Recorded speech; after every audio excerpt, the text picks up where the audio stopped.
Hello student, welcome to success sign. I hope आप सभी बहुत अच्छे से होंगे और अपने आने वाले एग्ज़ाम की तैयारी भी बहुत अच्छे से कर रहे होंगे। तो चलिए बात करते हैं पहले कि पिछली क्लास हम लोगों की कौन सी हुई थी। हम लोगों की हुई थी पिछली क्लास नीटिंग की, यानी बुनाई। हम लोगों ने क्या समझा था कि वीविंग का अर्थ भी बुनाई होता है और नीटिंग का अर्थ भी बुनाई होता है ना। तो वीविंग का मतलब होता है कि बुनाई करना, जो कि हम क्या करते हैं, लूम पर करते हैं, ताना बाना के फॉर्म में हम लोग क्या करते हैं, यार्न को सेट करके उसके बाद हम लोग बुनाई करते हैं। क्या है, वीविंग के बारे में है। और नीटिंग के बारे की बात की जाए, नीटिंग से कैसे मतलब नीटिंग में कैसे बुनाई की जाती है, तो इससे भी कपड़े तैयार होते हैं। लेकिन इससे कैसे, कौन से कपड़े तैयार होते हैं, इसमें क्या किया जाता है, सिलाई और सुई की ज़रूरत होती है बुनाई के लिए।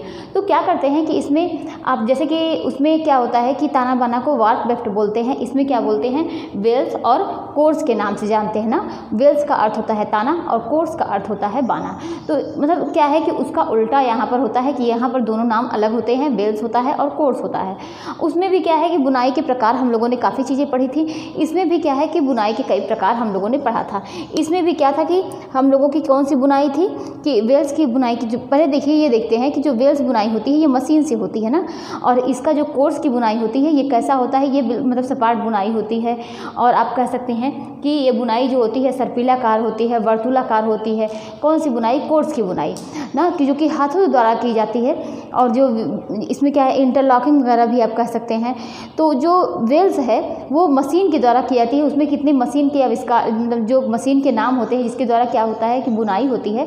तो पूरे हर मशीन का नाम हम लोगों ने देखा था। उसमें क्या था कि रेसल था, मिलेनीज था ना। कौन कौन से मशीन थे, रेसल थे और मिलेनीज था, मिलेनीज ना। और इसी में क्या है, मिलेनीज में ही इसके दो प्रकार थे। कौन कौन से, एक प्लेड था और दूसरा क्या था कि स्ट्राइप्ड। प्लेड में चेक डिज़ाइन बनती है और स्ट्राइप्ड की बात करें तो इसमें लहरदार डिज़ाइन बनती है। तो ये क्या है, ये सब क्या है, ये दोनों मशीन हैं। तो और कौन सी मशीन थी, ट्राइकोट मशीन थी, जो कि सबसे पहले वार्प निटिंग की शुरुआत इसी से ट्राइकोट मशीन से हुई थी, ट्राइकॉट मशीन। तो इसके बाद क्या है, हम लोगों ने कि जो कोर्स के बारे में पढ़ा था उसमें कौन कौन सी रिब बुनाई थी। इसमें क्या होता है, इसमें असमान फंदों की संख्या होती है, उसके बाद हम इसको बुनाई करते हैं ना। इसमें क्या होते हैं कि अगर आप आसानी से इसको उधेड़ना चाहेंगे तो उधेड़ सकते हैं, कौन सी बुनाई को, कोर्स बुनाई को। लेकिन आप वेल्स बुनाई को उधेड़ना चाहेंगे तो वो नहीं उधेड़ेंगे। उसके बाद इसमें कौन कौन सी बुनाई थी, रिब बुनाई थी, गोलाकार बुनाई थी, कि जैसे गोलाकार बनाने के लिए क्या करते हैं कि जैसे कि आप सॉक्स वगैरह बनाते हैं तो देखिए उसमें गोलाई देके बनाना होता है ना। आप गले पर बनाते हैं तो उसमें भी गोलाई देके बनाना पड़ता है। तो इसी तरीके से हम लोगों ने कई प्रकार जो है नीटिंग के बारे में पढ़ा था। अब देखिए पहले हम लोग क्या बात करते हैं कि पहले हम लोगों ने क्या पढ़ा, रेशा पढ़ा। रेशे से हम लोगों ने क्या बनाया, धागा बनाया ना, धागा यानी यार्न बनाया। और रेशे पर हम लोगों ने क्या किया, स्पिनिंग किया। तो स्पिनिंग से हम लोगों ने क्या बनाया कि यार्न बनाया। स्पिनिंग से हम लोगों ने यार्न तैयार किया, यानी धागा तैयार किया। फिर धागे से हम लोगों को क्या प्राप्त हुआ, कपड़ा प्राप्त हुआ। अब धागा से कपड़ा बनाने के लिए हम लोगों ने धागा को किस पे सेट किया, लूम पर सेट किया, यानी करघे पर सेट किया। और जब करघे पर सेट करते हैं तो ताना बाना के फॉर्म में सेट करते हैं, जिससे हमें कपड़ा प्राप्त होता है। लेकिन ये कपड़ा जो है अभी पहनने योग्य नहीं है। ये कैसा है, मटमैला है। कैसा है, मटमैले पीले रंग का है, मटमैले हैं। और इसमें क्या होता है, इसी को जो मटमैले होते हैं, करघे से उतरे कपड़े को क्या बोलते हैं, करघे से उतरे कपड़े को ग्रे गुड्स या ग्रीस गुड्स या और क्या कह सकते हैं, इसको कच्चा कपड़ा के नाम से जानते हैं, कच्चा कपड़ा के नाम से जानते हैं। तो हमने क्या देखा कि हमने रेशे से धागा बनाया, धागे से कपड़ा बनाया, और इसको क्या बोलते हैं, ग्रीस गुड्स या कच्चा कपड़ा के नाम से जानते हैं। अब यही जो ग्रे गुड्स है ना, इसी पर मतलब क्या है कि बहुत से दाग लग गए हैं। जब करघे पर हम कपड़े तैयार कर रहे थे, ये गंदा हो चुका है।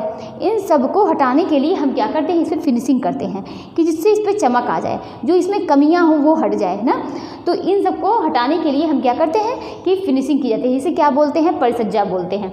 अब हम लोग परिसज्जा के बारे में पढ़ेंगे कि परिसज्जा के बारे में काफ़ी हम लोगों ने कई परिसज्जा को जो हम लोग रेसे पढ़ रहे थे, जैसे कि हम लोगों ने क्या जो कॉटन पढ़ा था उस पर कौन सी परिसज्जा होती है, तो मर्सराइजिंग की जाती है। और किस लिए होती है, उसमें चमक बढ़ाने के लिए लिए होती है। तो मतलब हम लोग जब पढ़ रहे थे तो एक एक करके कुछ कुछ परिसज्जा के बारे में हम लोगों ने पढ़ा था। अब हम लोग क्या उसको पूरा डिटेल में पढ़ेंगे, कौन कौन सी परिसज्जा होती है, परिसज्जा जो होती है, फिनिशिंग जो होती है वो किस लिए की जाती है।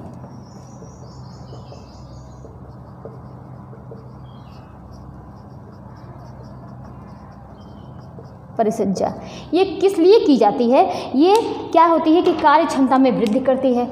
जब हम गंदे कपड़े पर परिसज्जा करते हैं तो ये क्या करती है, ये हमारी कार्य क्षमता को, मतलब जो कपड़े हैं उसकी कार्य क्षमता में वृद्धि करती है। उसकी मतलब आप कह सकते हैं कि उस पर मतलब गंदा रहता है और वो देखने में सुंदर नहीं लगता, उसको मतलब आप ये भी कह सकते हैं कि वो कपड़ा जो है उस पर शाइनिंग ले आता है, चमक ले आता है, देखने में आकर्षक लगे, पहनने में काफ़ी वो टाइम तक चले, उस पर दाग धब्बे ना लगे। मतलब कई प्रकार की परिसज्जा होती है। अगर आप पानी डालें तो वो मतलब पानी को ना, मतलब पानी अब्जॉर्ब ना करे, या और भी होती है कि इस पर कीड़े ना लगे। तो मतलब कई प्रकार की परिसज्जाएँ होती हैं। तो अभी हम देखेंगे कि परिसज्जा किस लिए होती है, कि आकर्षक गुण को बढ़ा सकती है। आकर्षक गुण को बढ़ाती है। आकर्षक गुण को बढ़ाने के लिए क्या की जाती है, फिनिशिंग की जाती है। कार्य क्षमता में वृद्धि करने के लिए फिनिशिंग की जाती है। किस लिए, कार्य क्षमता में वृद्धि करने के लिए फिनिशिंग यानी परिसज्जा की जाती है। नेक्स्ट नंबर पर हम लोग देखेंगे कि आकर्षक के लिए, गुण के लिए और कार्य क्षमता में वृद्धि के लिए, उपयोगिता में वृद्धि करने के लिए, उपयोगिता में वृद्धि करने के लिए, जिससे उसका उपयोग बढ़ सके, उस पर कीड़े ना लगे, उस पर क्या है वाटरप्रूफ फिनिशिंग की जा रही है। तो ये सब क्या है कि इसीलिए की जाती है कि जिससे क्या है उसकी उपयोगिता बढ़ सके। तो उपयोगिता में वृद्धि करने के लिए फिनिशिंग की जाती है। विभिन्न उत्पादन करने के लिए फिनिशिंग की जाती है। विभिन्न प्रकार के उत्पादन करने के लिए फिनिशिंग की जाती है। और क्या हम लोग नेक्स्ट नंबर पर देखेंगे कि अर्थात आप ये भी कह सकते हैं, विभिन्न उत्पादन का मतलब ये होता है कि जो कपड़ा, मतलब कपड़े क्या होते हैं, फरदार या जालीनुमा अलग अलग प्रकार से बनते हैं ना, उनको बनाने के लिए कभी कभी आप क्या कपड़े जो है सारे एक जैसे होते हैं नहीं ना, कभी कभी आप देखते होंगे कि फरदार कपड़े बनते हैं तो वो उस पर भी फिनिशिंग की गई होगी, फरदार कपड़े होते हैं। और कभी कभी आप देखेंगे कि जो रोए निकले होते हैं उनको हटाने के लिए ना, कीट ना लगे उस पर, कोई मतलब क्या है फफूंदी वगैरह ना लगे, उसको हटाने के लिए क्या है फिनिशिंग की जाती है, मतलब वो सब ना लगे। तो ये सब क्या है, ये फिनिशिंग विभिन्न उत्पादन करने के लिए फिनिशिंग की जाती है। वस्त्रों का रख रखाव आसान करने के लिए फिनिशिंग की जाती है। वस्त्रों का रख रखाव आसान करने के लिए फिनिशिंग की जाती है। उसके बाद देखेंगे वजन बढ़ाना। अब वजन बढ़ाना में आप लोग जानते ही होंगे कि सिल्क में भार बढ़ाते हैं। जब हम लोग क्या करते हैं कि जब सिल्क का जब हम लोग तैयार करते हैं ना, तो उसमें जो डीगमिंग का प्रोसेस करते हैं तो उसमें जब क्या है कि वजन उसका घट जाता है ना, उसके गोंद को हटाने के लिए जब हम प्रोसेस करते हैं तो जब उसी से उसका वजन घट जाता है तो उसके वजन को बढ़ाया जाता है। वजन को बढ़ाने के लिए क्या करते हैं कि हम फिनिशिंग करते हैं। वजन को बढ़ाने के लिए कौन सी की वेटिंग फिनिशिंग करते हैं। कौन सी, वेटिंग को वजन बढ़ाना। यहाँ पर लिख सकते हैं कि सिल्क में भार को बढ़ाने के लिए वेटिंग परिसज्जा की जाती है।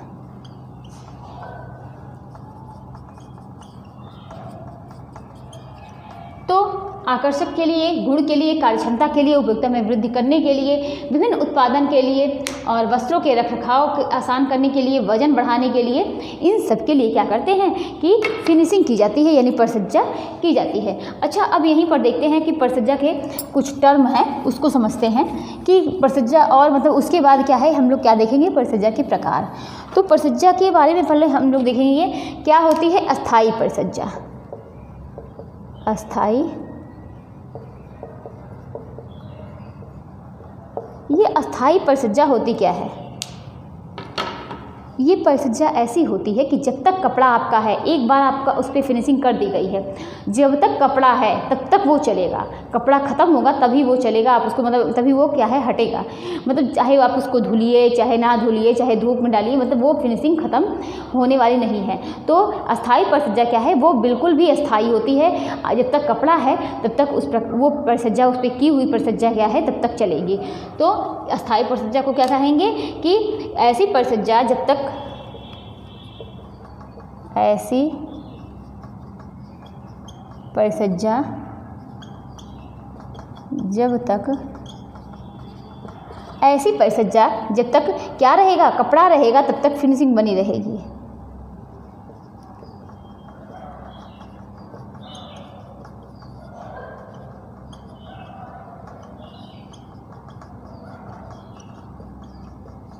तो ये क्या है, अस्थाई परिसज्जा है। नेक्स्ट नंबर पर हम क्या देखते हैं कि अस्थाई परिसज्जा। अस्थाई, अब जो पहला हम लोगों ने देखा कि अस्थाई परिसज्जा ऐसी परिसज्जा कि जब तक मेरे पास कपड़े रहेंगे तब तक वो परिसज्जा रहेगी, तब तक उस पर वो फिनिशिंग जो हमने की है वो बनी रहेगी। लेकिन अस्थाई परिसज्जा जो होती है ना, वो अस्थाई परिसज्जा के बिल्कुल अपोजिट होती है। इसमें क्या होता है कि कपड़े को धुलने के बाद जो होती है उसकी परिसज्जा जो हमने फिनिशिंग की है वो हट जाती है। जैसे कि आप लोग जानते ही होंगे, कोई भी अगर मतलब आप हाथ पे कुछ लगाइए, उसको धुलने के बाद वो छूट जाए ना अभी, तो उससे वही चीज़ है कि मतलब आप अगर मतलब उस पर कुछ लगा दे रहे हैं, उस पर अभी आप ये भी कर सकते हैं कि आप क्या करिए कि कलफ वगैरह लगाया जाता है कपड़े पे, लेकिन उसको बाद में धुल दीजिए खूब अच्छे से, तो क्या है वो साफ़ हो जाता है। लेकिन अस्थाई परिसज्जा क्या होती है कि मतलब सेम इसी तरह होती है कि कपड़ा जो है वो धुलने के बाद जो परिसज्जा की हुई होती है, कपड़ा जब आप धुलेंगे तो वो परिसज्जा जो होती है वो खत्म हो जाती है। तो अस्थाई परिसज्जा क्या है कि ये कपड़े के धुलने के बाद, ये कपड़े धुलने के बाद हट जाती है। अस्थाई परिसज्जा ये कपड़े धुलने के बाद क्या होती है, हट जाती है। उसके बाद हम लोग देखेंगे टिकाऊ परिसज्जा।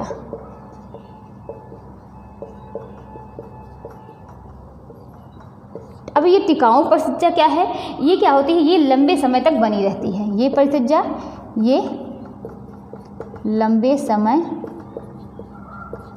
तक बनी रहती है। तो टिकाऊ परिसज्जा क्या हुई, ये लंबे समय तक बनी रहती है, इसे ही क्या बोलते हैं, टिकाऊ परिसज्जा बोलते हैं। तो हमने अस्थाई परिसज्जा देखा और हमने क्या देखा कि अस्थाई परिसज्जा और टिकाऊ परिसज्जा। तो ये तीन प्रकार के क्या थे, परिसज्जा थे। और हम एक चीज़ देखेंगे, ये तीन थे और हम लोग यहीं पर देखेंगे नवीनीकृत परिसज्जा। नवीनीकृत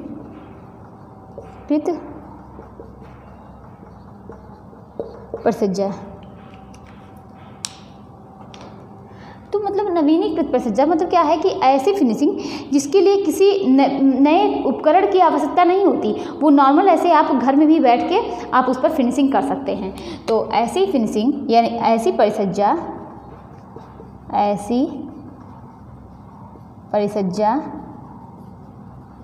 जिसके लिए क्या होता है कि ऐसी परिसज्जा जिसके लिए नए या किसी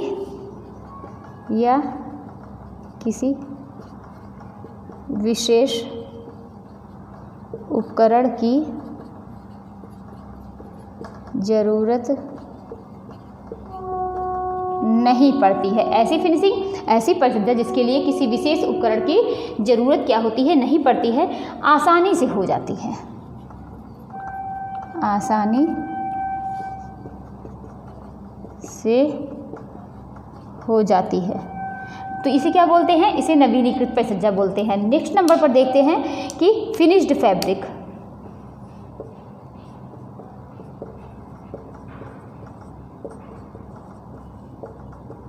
इसे ही क्या बोलते हैं, परिवर्तक वस्त्र।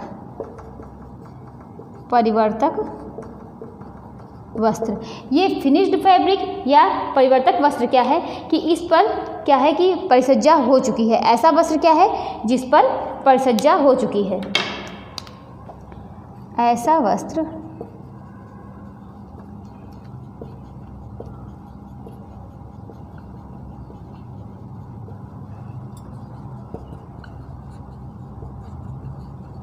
तो ऐसा वस्त्र जिस पर क्या है कि परिसज्जा हो चुकी है उसको क्या बोलते हैं, फिनिश फैब्रिक ना, फिनिश्ड फैब्रिक बोलते हैं। आगे देखते हैं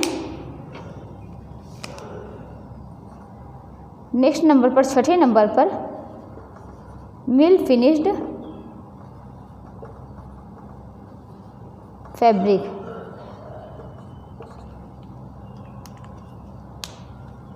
तो ऐसा कपड़ा, ऐसा वस्त्र जो बेसिक फिनिशिंग के साथ खरीदा या बेचा जा सकता है। ऐसा कपड़ा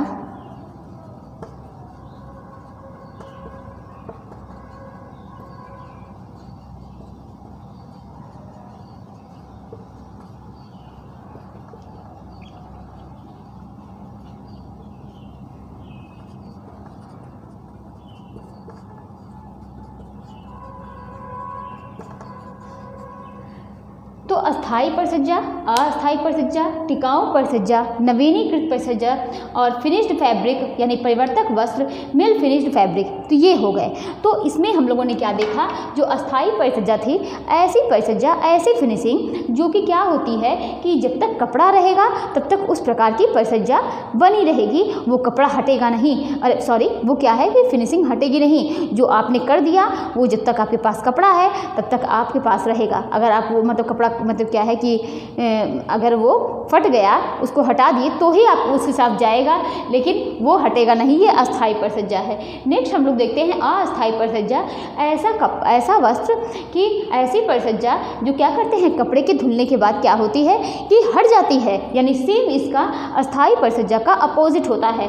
उसके बाद हम बात करते हैं टिकाऊ परिसज्जा की, कि ये काफ़ी लंबे समय तक रहती है। मतलब ये होता है कि आप 4 बार 10 बार या आप कह सकते हैं कि 10 साल 10 साल 20 साल आप उसको कपड़े को रखेंगे, 8-10 साल, या तो आपने जो 4 महीने लगातार आप पहने तो काफ़ी लंबे समय तक क्या है कि वो उसका कलर नहीं छूटेगा, जो भी आपने फिनिशिंग की है वो फिनिशिंग रहेगी, उस पर चमक बनी रहेगी ना। तो ये सब चीज़ें हैं कि ये क्या है, ये टिकाऊ परिसज्जा है। नवीनीकृत परिसज्जा, ऐसा परिसज्जा कि जिसके लिए क्या है किसी नए मतलब उपकरण या मशीन की ज़रूरत नहीं पड़ती, इसको क्या है घर पे आसानी से की जा सकती है। फिनिश्ड फैब्रिक यानी ऐसा वस्त्र जिस पर क्या है कि परिसज्जा हो चुकी है, और मिल फिनिश्ड फैब्रिक ऐसा कपड़ा जो बेसिक फिनिशिंग के साथ क्या है कि खरीदा या बेचा जा सकता है। तो ये क्या हम लोगों ने देखा, फिनिशिंग के बारे में देखा। अब यहीं पर हम लोग क्या देखते हैं, टाइप ऑफ फिनिशिंग।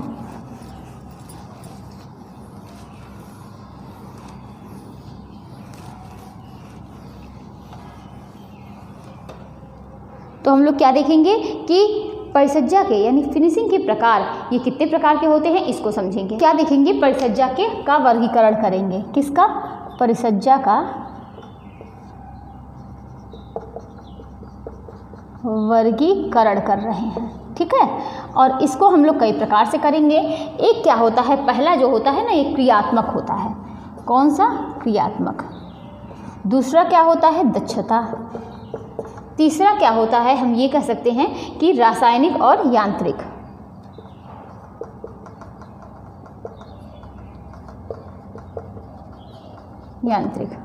यानी केमिकल और मैकेनिकल। तो ये मतलब क्या होगी, क्रियात्मक, दक्षता, रासायनिक और यांत्रिक। ये क्रियात्मक जो होती है ये 2 प्रकार की होती है। एक कौन सी होती है, बेसिक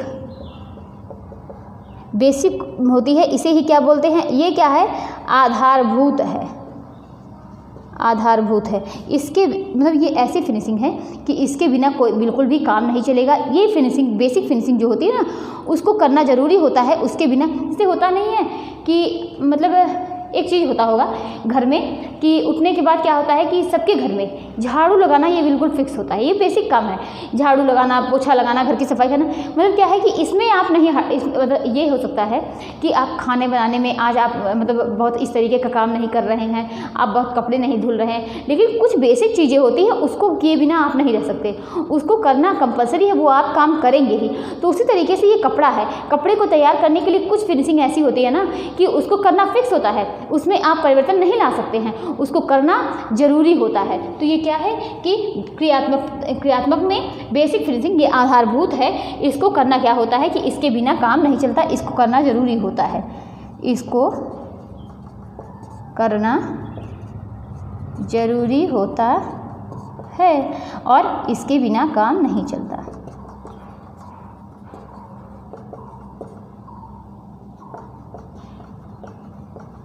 अब बात करेंगे यहाँ पर दूसरा क्रियात्मकता में फंक्शनल। इसमें क्या होता है, इसमें कौन सी वाटर प्रूफ होती है, वाटर प्रूफ होती है, और क्या कीटनाशक फिनिशिंग होती है,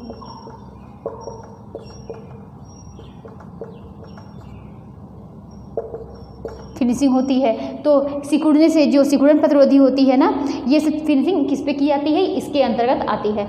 अब बात करेंगे यहाँ पर दक्षता की, तो इसके अंतर्गत कौन सी आती है जो अभी हम लोगों ने पढ़ा, अस्थाई परिसज्जा, अस्थाई परिसज्जा, अस्थाई परिसज्जा,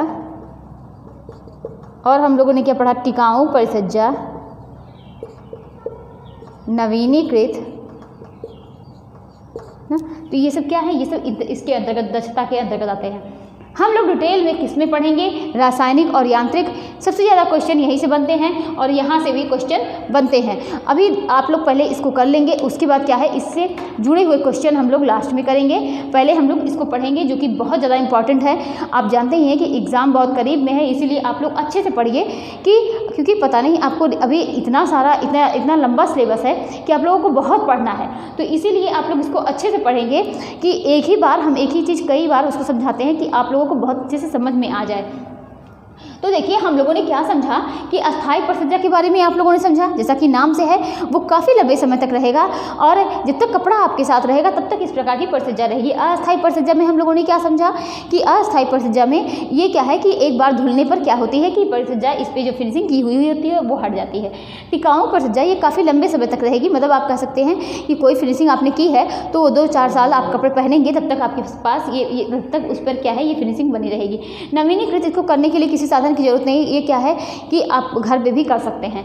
तो ये क्या है, हम लोगों ने इसके बारे में देखा और इसको बेसिक फिनिशिंग, मतलब बेसिक फिनिशिंग के बारे में हम लोगों ने क्या समझा कि इसको करना जरूरी है, इसके बिना काम नहीं चलेगा। फंक्शनल में आप लोग जानते हैं ये वाटर प्रूफ हो गया, कीटनाशक हो गया ना, और क्या है कि मतलब सिल्वर प्रतिरोधी हो गई। अभी आप जब पढ़ेंगे तो आप लोग सारी चीज़ें जो है वो देखेंगे। अब हम स्टार्ट करते हैं कि रासायनिक और यांत्रिक। पहले हम लोग क्या देखेंगे, तो हमने क्या देखा, हम लोगों को क्या पढ़ना है, रासायनिक और यांत्रिक फिनिशिंग। तो पहले नंबर पर हम लोग क्या पढ़ेंगे, ये यांत्रिक फिनिशिंग।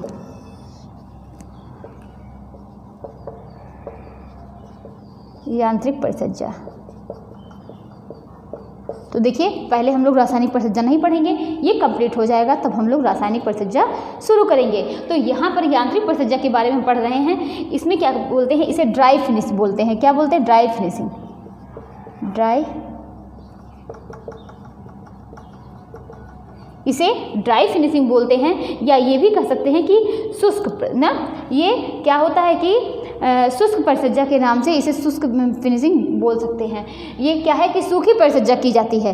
तो ये क्या है, यांत्रिक परिसज्जा है, ड्राई फिनिशिंग बोलते हैं। इसमें सबसे पहले क्या आता है, पहले नंबर पर हम देखेंगे क्या कि बीटलिंग। अब ये बीटलिंग परिसज्जा क्या है, इसे किस नाम से जानते हैं, कुटाई परिसज्जा के नाम से जानते हैं, कुटाई परिसज्जा के नाम से जानते हैं। इसमें क्या किया जाता है ना कि बीटलिंग परिसज्जा में हथौड़ा होता है। वो क्या करते हैं कि किस पर, हथौड़े को किस पर गिराते हैं, मतलब ये हथौड़ा क्या होता है कि 2 होते हैं। ये देखिए यहाँ पर मान लीजिए ये क्या है कि हथौड़ा है ना, तो ये हथौड़ा है, हथौड़ा जो क्या करता है, रोलर पर गिरता है। तो क्या होता है कि कपड़े पर चमक बढ़ती है। कैसे, क्योंकि ये जो अब ये हथौड़ा है और यहाँ पर क्या होता है कि रोलर होता है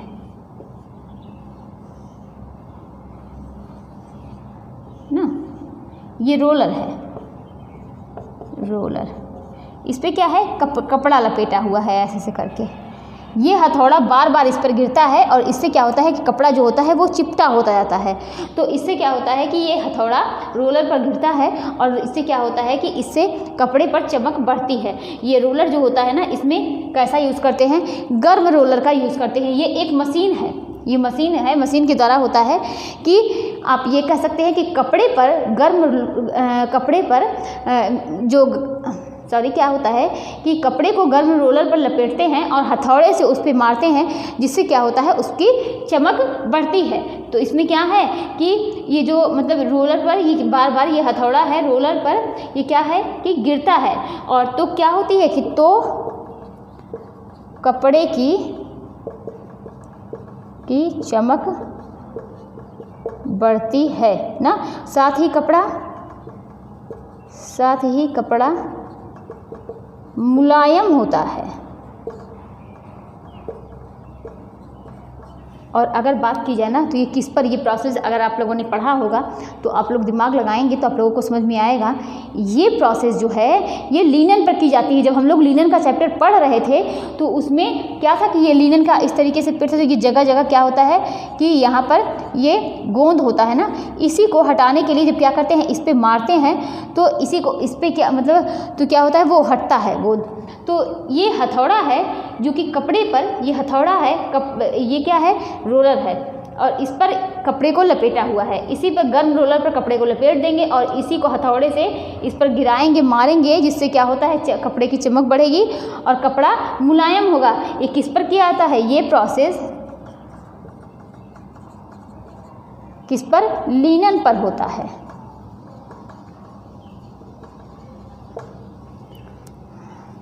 और ये किसको अगर पूछा जाए कि बेटलिंग प्रक्रिया जो होती है किस पर की जाती है, तो बेटलिंग प्रक्रिया जो होती है ये चमक को बढ़ाने के लिए की जाती है। और किस पर की जाती है, तो किस पर की जाती है, लिनन के कपड़े पर ये की जाती है। तो ये आप लोगों ने समझा होगा। आगे देखते हैं।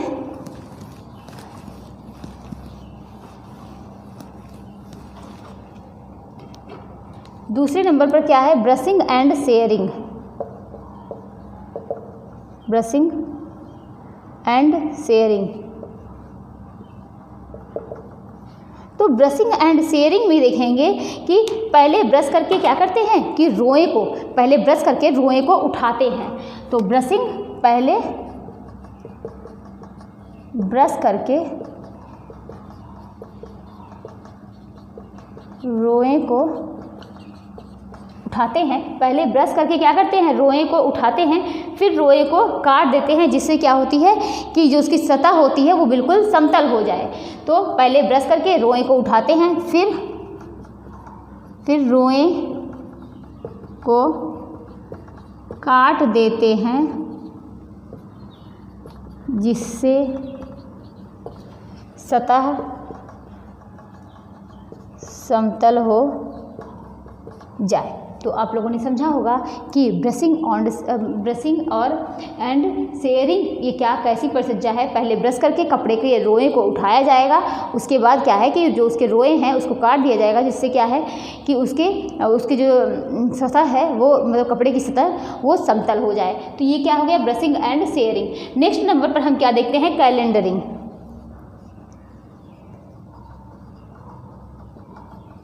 कैलेंडरिंग की बात करेंगे तो इसको क्या बोलते हैं, इसको प्रेस करना या इस्त्री करना बोलते हैं ना, आयरन करना, मतलब कुछ भी कर सकते हैं, प्रेस करना, इस्त्री करना, आयरन करना। करघे से आप जानते ही हैं, जब करघे से कपड़े उतरते हैं ना तो उसमें सिकुड़न बहुत ज़्यादा होती है। उस सिकुड़न को हटाने के लिए क्या किया जाता है, कैलेंडरिंग किया जाता है। कपड़े से उतरे कपड़े क्या होता है, सॉरी करघे से उतरे कपड़े पर क्या है कि कैलेंडरिंग क्या है, जब करघा पे हम लोग क्या करघे पे कपड़ा बनाते हैं ना, ये तो आप लोगों को पता ही है कि जब करघे से उतरे कपड़े और उससे कपड़ा उतरता है तो क्या उसको किस नाम से जानते हैं, ग्रे गुड या ग्रेस गुड्स के नाम से जानते हैं। देखिए क्वेश्चन आता है, इसीलिए आप लोग याद रखिएगा, इसे कच्चा कपड़ा के नाम से भी जानता है। उसके बाद फिनिशिंग की जाती है और यही फिनिशिंग हो रही है। फिनिशिंग क्या है कि कैलेंडरिंग करघे से उतरे कपड़े पर क्या होता है कि करघे से उतरे कपड़े पर सिकुड़न होती है,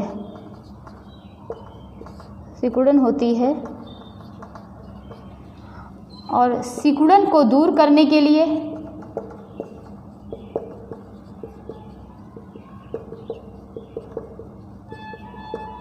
क्या, चमक को बढ़ाने के लिए, सिकुड़न को दूर करने के लिए, चमक को बढ़ाने के लिए क्या की जाती है, कैलेंडरिंग की जाती है।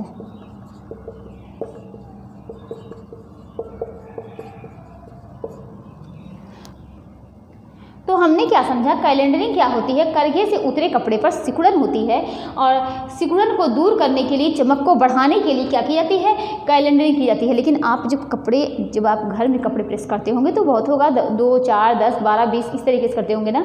लेकिन यहाँ पर एक साथ बहुत ज़्यादा कपड़े जो होते हैं ये प्रेस किए जाते हैं या आयरन किए जाते हैं। तो अभी हम आपको बताएंगे कि 1 मिनट में मतलब कितने कपड़े होते हैं। पहले ये देखिए कि करघे से उतरे कपड़े पर सिकुड़न होती है। इस सिकुड़न को दूर करने के लिए हम क्या करते हैं कि कैलेंडरिंग करते हैं, तो कैलेंडरिंग की जाती है। लेकिन आप ये भी कह सकते हैं कि ज़्यादा मात्रा में कपड़े होने पर क्या होती है, कैलेंडरिंग होती है। और 1 मिनट, ये इम्पॉर्टेंट है, 1 मिनट में कैलेंडरिंग मेथड से कितना, 140 मीटर कपड़ा इस्त्री होता है। तो हमने क्या किया कि हमने क्या समझा कि 1 मिनट में 140 मीटर कपड़ा आप प्रेस आयरन कर सकते हैं, प्रेस कर सकते हैं, इस्त्री कर सकते हैं, चाहे जो बोलिए। तो हमने क्या समझा, ब्रशिंग एंड शेयरिंग। पहले हमने रोए को उठाए, फिर शेयरिंग, उसको काट दिया, ब्रश से रोए को उठाया कपड़े के, उसको काट दिया। जब आप उसको काट देंगे तो उसकी सतह जो होती है वो समतल हो जाएगी। नेक्स्ट नंबर पर हम लोगों ने क्या देखा, कैलेंडरिंग देखा। कैलेंडरिंग क्या होती है कि करघे से उतरे कपड़े होते हैं, उसमें सिकुड़न बहुत ज़्यादा होती है, उसको हटाने के लिए कैलेंडरिंग किया जाता है। और इसमें क्या होता है, 1 मिनट में 140 मीटर कपड़ा क्या होता है एक साथ आप आयरन कर सकते हैं। पहली प्रोसीजर जो हम लोगों ने पढ़ी थी वो बीटलिंग प्रोसीजर पढ़ी थी। ये किस लिए होता है, ये क्या करते हैं कि गर्म रोलर पर क्या करते हैं कि हथौड़े से कपड़े पर मारते हैं और जिससे क्या होती है कि उसकी सतह की चमक बढ़ती है। तो ये क्या थी, बीटलिंग थी, जो कि किस पर की जाती थी, लिनन पर की जाती थी। अब आगे हम लोग क्या देखेंगे, नेक्स्ट नंबर पर नैपिंग।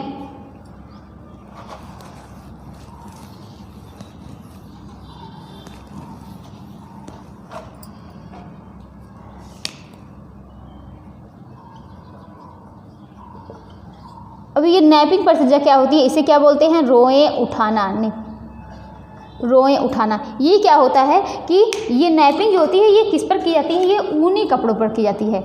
ये ऊनी कपड़ों पर की जाती है। इसमें क्या किया जाता है, ये ऊनी कपड़ों पर की जाती है और ऊनी कपड़ों पर क्या होते हैं कि रोलर के द्वारा रोए उठाए जाते हैं। किसके द्वारा, ऊनी कपड़ों पर, ऊनी कपड़ों के रोए जो है वो किसके द्वारा उठाते हैं, रोलर के द्वारा, रोलर के द्वारा उठाए जाते हैं। तो ये क्या होती है, जो नैपिंग होता है ना, ये रोए उठाना, ये ऊनी कपड़ों पर की जाती है। ऊनी कपड़ों के रोए किससे उठाए जाते हैं, रोलर के द्वारा उठाए जाते हैं। और ये किस पर होता है, ऊनी कपड़े पर,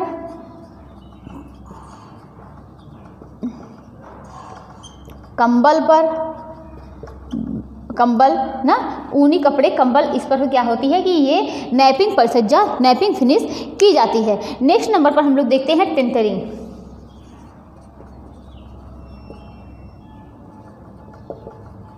अब ये टेंटरिंग क्या होता है, मतलब क्या होता है कि टेंटरिंग का मतलब होता है कि समतल करना। जब आप समतल करना, टेंटरिंग प्रोसीजर होती है। जब करघे से कपड़े उतरते हैं ना तो वो काफ़ी खींचे ताने रहते हैं, कहीं इस तरीके से खींचा हुआ है, कहीं ऐसे खींचा हुआ है। तो उसको बराबर करने के लिए ये एक साँचा होता है ना, उसी में क्या करते हैं, कपड़े को फंसा देते हैं, जिससे क्या होता है कि वो बिल्कुल बराबर हो जाता है। तो इसको क्या बोलते हैं, टेंटरिंग प्रोसीजर बोलते हैं। इसको देखते हैं कि इसको क्या कर सकते हैं कि आप ऐसे लिख लीजिए, समतल करना। तो यानी क्या है, यानी असमान को समान में बदलना, समान आकार में बदलना में। और अगर आप डिटेल में लिखना चाहें तो लिख लीजिए, इसमें क्या है कि करघे से कपड़े उतरने के बाद कपड़ा टेढ़ा मेढ़ा, करघे से कपड़े उतरने के बाद कपड़ा क्या होता है कि टेढ़ा मेढ़ा होता है और यही होता है, यही कौन सी परिसज्जा? टेंटरिंग।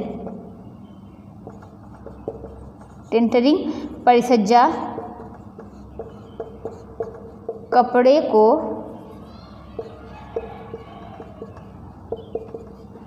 समतल कर देती है।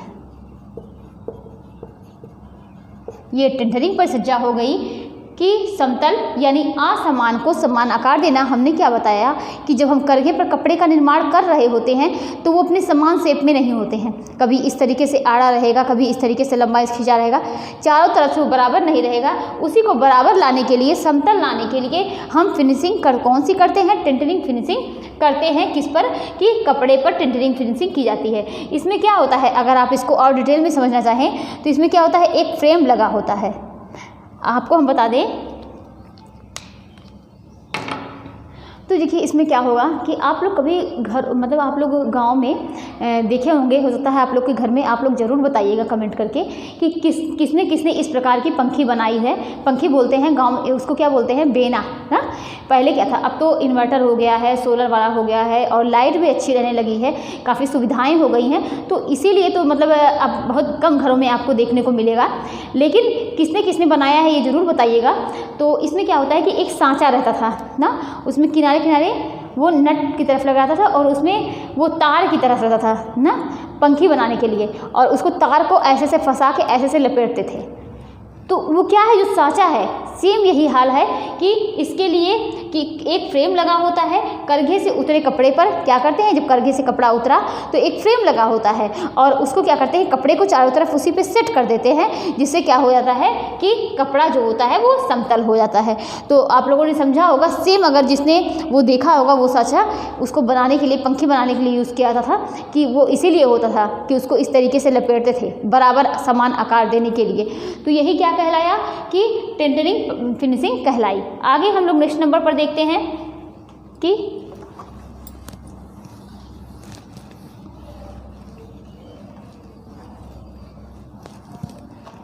Stuffing and filling.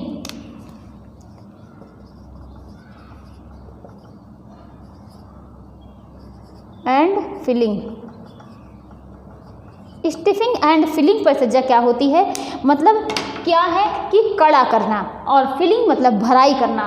कड़ा करना और भराई करना, इसमें क्या होता है कि कड़ा करना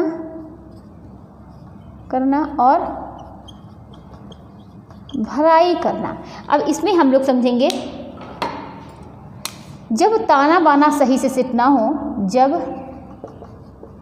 ताना बाना सही से सेट ना हो, जब ताना बाना सही से सेट ना हो, या कपड़ा के सतही दोष, या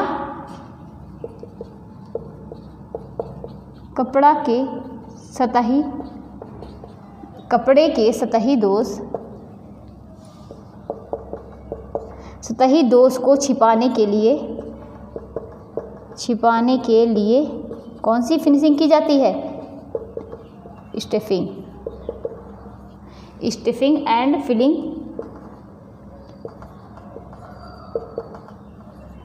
परिसज्जा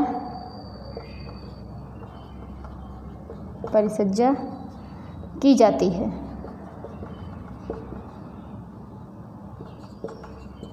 कपड़े में कड़ापन बना रहे उसके लिए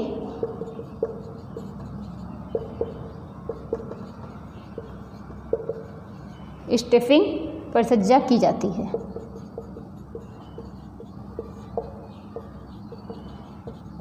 तो स्टिफिंग एंड फिलिंग के बारे में देखेंगे। कड़ा करना एंड क्या है, भराई करना। जब ताना बाना जो होते हैं वह सही से सेट नहीं होते हैं, कपड़े के सही दोष को, सभी मतलब जो सही दोष होते हैं ना वो सही से सेट नहीं होते हैं, उनको छिपाने के लिए क्या करते हैं कि उसको काफ़ी घना कर देते हैं, कि कहीं कहीं ताना जो है काफ़ी मतलब ताना बाना का मतलब ये होता है, ये क्या हो गया, ताना हो गया।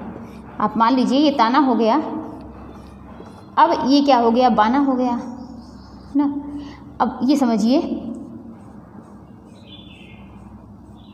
अब यहाँ पर देखिए ज़्यादा खाली है, यहाँ पर खाली है, ये देखिए पूरा वो हो गया। अगर हम सबको ऐसे से भर दें खूब बारीक बारीक से, ये भराई हो रही है, तो क्या इसकी इस कमी को छिपाया नहीं जा सकता? छिप जाएगा। जो कमियां होंगी वो भी क्या होंगी कि छिप जाएंगी स्ट्रिपिंग एंड फिलिंग के द्वारा। अब आगे देखते हैं हम लोग नेक्स्ट नंबर पर सियरिंग।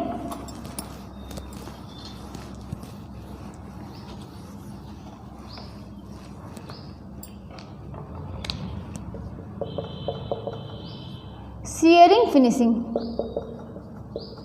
सियरिंग फिनिश क्या है इसको देखते हैं। इसमें क्या होता है कि ये किस पर की जाती है, ये टफेटा और रेयान पर, टफेटा और रेयान पर ये परिसज्जा की जाती है। इसमें क्या कहता है कि इसकी चमक को बढ़ाने के लिए सियरिंग परिसज्जा करते हैं। किसको? चमक को, चमक को बढ़ाने के लिए क्या करते हैं कि सियरिंग परिसज्जा करते हैं। और आप जानते हैं ना कि रेयान में क्या होता है, रेयान में चमक ज़्यादा होती है, और रेयान में चमक ज़्यादा होती है तो इसकी चमक को क्या किया जाता है कि चमक को थोड़ा कम कर दिया जाता है। तो ये क्या होता है कि सियरिंग परिसज्जा, सियरिंग परिसज्जा यानी किस पर की जाती है, टफेटा और रेयान पे, और वो भी किस लिए कि चमक को बढ़ाने के लिए ये परिसज्जा की जाती है। नेक्स्ट नंबर पर हम लोग देखेंगे, ये हम लोगों ने सियरिंग परिसज्जा देखी, अब हम लोग क्या देखेंगे, सेचिंग।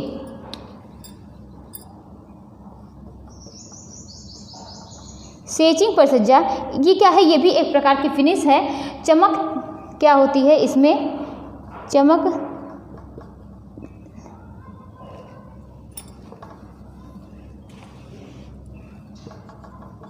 चमक लाने की ये सस्ती विधि है। देखिए ये भी चमक बढ़ा रहा है, और क्या है, मर्सराइजिंग भी चमक बढ़ा रहा है ना, और सेचिंग भी चमक बढ़ा रहा है। लेकिन अगर ये पूछा जाए कि चमक लाने की सबसे सस्ती विधि कौन है, तो आप क्या कहेंगे, सेचिंग विधि। चमक लाने की क्या होती है कि सस्ती विधि है, यह चमक लाने की सबसे सस्ती विधि होती है। आगे देखते हैं हम लोग वेटिंग।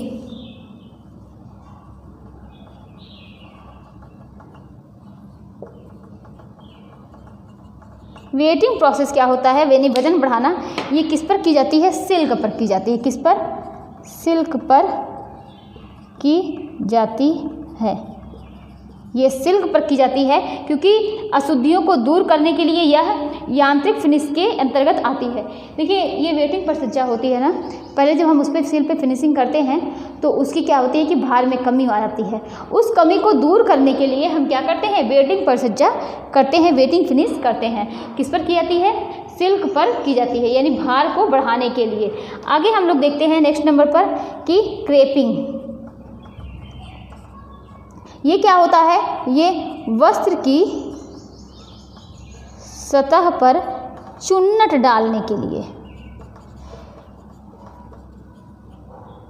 चुन्नट डालने का प्रभाव देती है। तो ये क्या है कि क्रेपिंग जो होती है ना, ये वस्त्र की सतह पर जो चुन्नट होती है ना, ऐसा प्रभाव देगी कि वो चुन्नट डला हुआ है। अब आप ये देखते होंगे, इस पर देखेंगे कि ये कपड़े ही ऐसे हैं कि जैसे लगेगा कि हल्का हल्का ये चुन्नट दिया हुआ है। तो इस कपड़े पर आप देखेंगे तो आपको दिखेगा कि ये कपड़े के हैं, इस टाइप के कपड़े हल्का हल्का आपको चुन्नट वाले दिखेंगे। तो यही सेम है, क्रेपिंग वस्त्र की सतह पर चुन्नट डालने का प्रभाव देती है। ये क्रेपिंग हो गया, वस्त्र की सतह पर चुन्नट डालने का प्रभाव देती है। अब नेक्स्ट नंबर पर हम लोग क्या देखेंगे, एम्बोजिंग।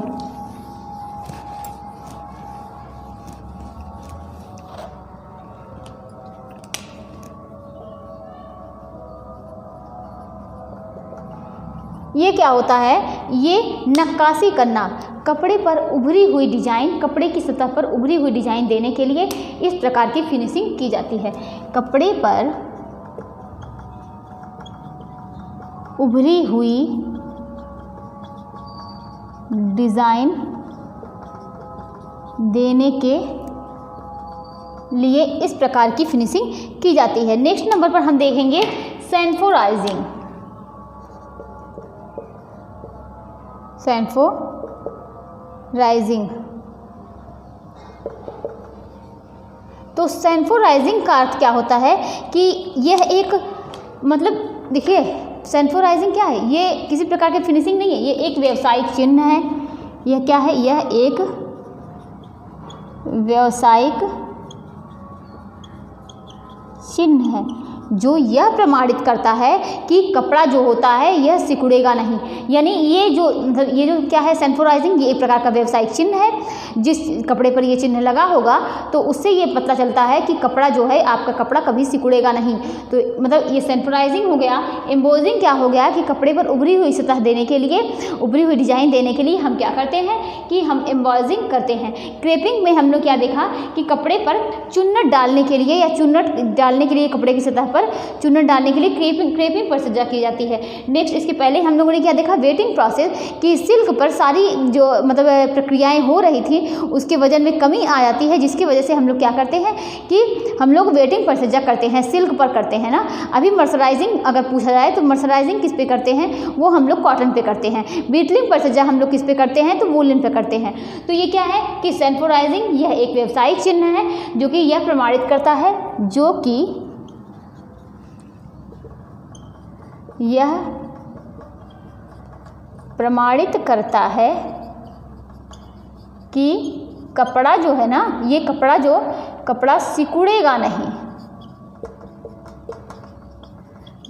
अच्छा, अब नेक्स्ट नंबर पर हम क्या देखते हैं और इसका उपयोग किस पर करते हैं। इसका उपयोग सूती कपड़े पर करते हैं। अब आगे देखते हैं ग्लेजिंग।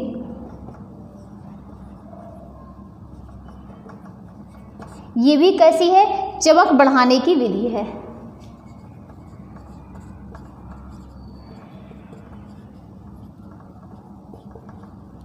अभी हम लोगों ने चमक बढ़ाने की सस्ती विधि कौन सी देखी थी, जो हमने कहा कि चमक तो सब बढ़ा रहे हैं लेकिन सबसे सस्ती विधि कौन है, सेचिंग पर सज्जा जो होती है ये चमक बढ़ाने की विधि है। ग्लेजिंग की बात करेंगे तो ये भी क्या है कि चमक बढ़ाने की विधि है। अब आगे नेक्स्ट नंबर पर हम लोग देखेंगे कि मोयरिंग जो है ये सतह पर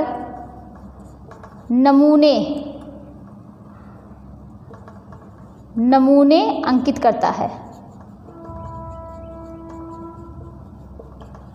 और जल में लहर यानी सदृश डिजाइन देने के लिए, लहर की सदृश डिजाइन देने के लिए मोयरिंग पर सज्जा की जाती है। लहर की सदृश डिजाइन देने के लिए किसमें कि जल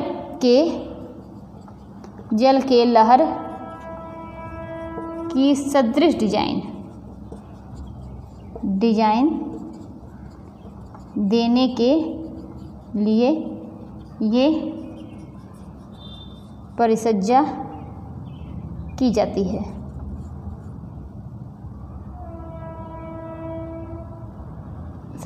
परिसज्जा की जाती है।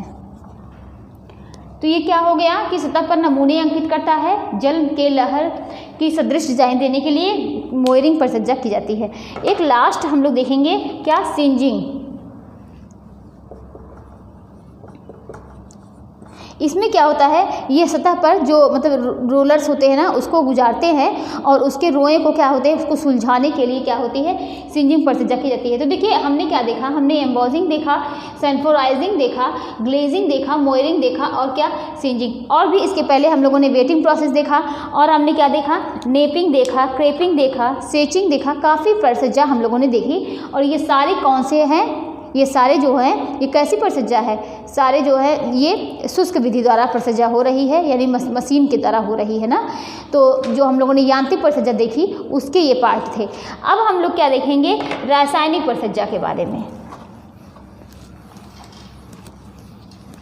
जिसको रासायनिक परिसज्जा को क्या बोलते हैं, रासायनिक परिसज्जा को बोलेंगे वेट फिनिशिंग। रासायनिक, इसे क्या बोलते हैं? वेट। अब वेट फिनिशिंग होती क्या है इसको देखते हैं। इसमें क्या करते हैं? रसायन का प्रयोग कर हम घोल के रूप में करते हैं, मतलब रसायन का प्रयोग करते हैं, वो भी किस रूप में? घोल के रूप में। तो रसायन का प्रयोग घोल के रूप में करते हैं, इसीलिए इसे क्या बोलते हैं? वेट फिनिशिंग बोलते हैं, या बोल सकते हैं आर्द्र फिनिशिंग। आर्द्र फिनिशिंग। तो ये क्या है कि रसायन का प्रयोग करते हैं रासायनिक फिनिशिंग में, और वो घोल के रूप में किया जाता है, तो इसीलिए ये आर्द्र फिनिशिंग भी कहलाती है ना। वेट फिनिशिंग और रासायनिक फिनिशिंग और क्या है कि आर्द्र फिनिशिंग एक ही है। अब आगे हम लोग देखते हैं, इसमें सबसे पहले फर्स्ट नंबर पर देखेंगे मर्सराइजिंग। अब ये मर्सराइजिंग जो होती है, इसमें हम क्या करते हैं? किस चीज़ का यूज़ करते हैं? इसमें हम किस चीज़ का? कास्टिक सोडा का यूज़ करते हैं इस फिनिशिंग को करने के लिए, यानी इस परिसज्जा को करने के लिए किसका यूज़ करते हैं? कास्टिक सोडा का यूज़ करते हैं। तो इस परिसज्जा को करने के लिए हम क्या करते हैं? कास्टिक सोडा का प्रयोग करते हैं। चमक को बढ़ाने के लिए ये करते हैं। किसके? चमक को बढ़ाने के लिए किया जाता है।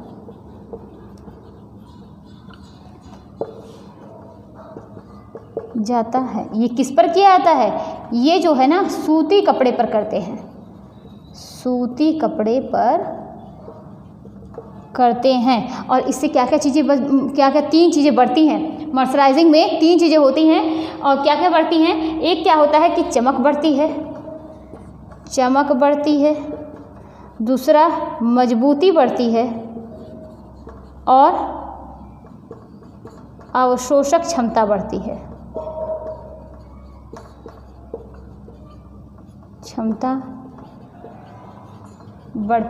तो हम लोगों ने मर्सराइजिंग परिसज्जा में क्या समझा कि ये जिस कपड़े पर की जाती है ना, ये फिनिशिंग है, और किसकी? रासायनिक फिनिशिंग का पार्ट है। ये जिस कपड़े पर की जाती है, तो किस पे की जाती है? सूती कपड़े पर। क्या यूज़ करते हैं? कास्टिक सोडा यूज़ करते हैं। और इससे क्या बढ़ती है? तीन चीज़ें बढ़ती हैं, चमक बढ़ती हैं, और मजबूती बढ़ती है, और क्या कि अवशोषक क्षमता भी इससे बढ़ जाती है। तीन चीज़ें। और बार बार यही क्वेश्चन पूछा जाता है कि कौन सी चीज़ें बढ़ती हैं। अगर चमक है तो ये भी पूछ सकता है, मजबूती भी पूछ सकता है, अवशोषक क्षमता भी। तो ये तीनों चीज़ें अपने माइंड में आप बिल्कुल सेट रखिएगा कि मर्सराइजिंग परिसज्जा ये कॉटन पर सूती कपड़े पर यानी कॉटन पर की जाती हैं, और इससे चमक, मजबूती और अवशोषक क्षमता तीनों बढ़ती हैं। क्या यूज़ करते हैं? कास्टिक सोडा इसमें यूज़ किया जाता है। तो ये क्या हो गया? मर्सराइजिंग हो गई। नेक्स्ट नंबर पर हम लोग क्या देखते हैं कि सिलवट प्रतिरोधक।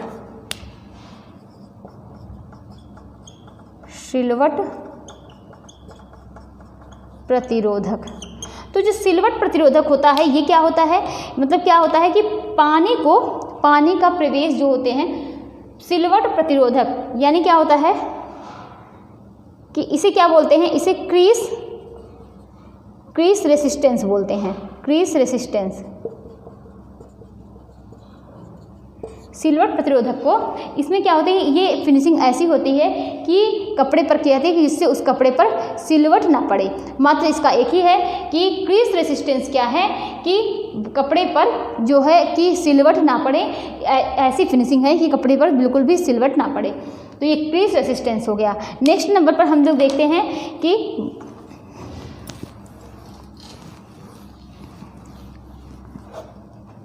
क्या? वाटरप्रूफ।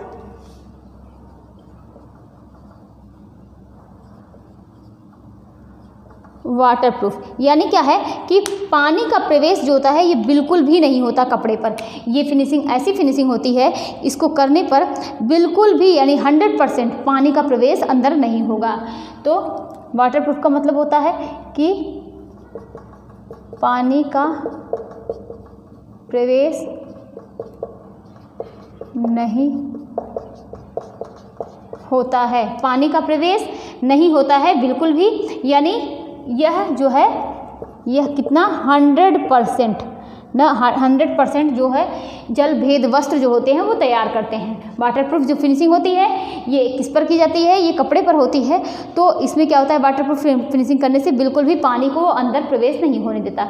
अब हम लोग यहीं पर देखिए 2 चीज़ें पढ़ेंगे, दोनों में थोड़ी सी कन्फ्यूज़न है और यहीं पर सारी चीज़ें क्लियर हो जाएंगी। ये वाटरप्रूफ हो गया। अब हम लोग देखते हैं वाटर रिपेलेंट।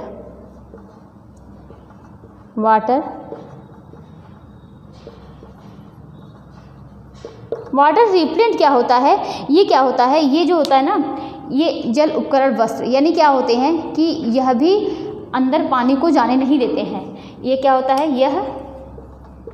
ये 100% पानी को अंदर नहीं प्रवेश होने देता है।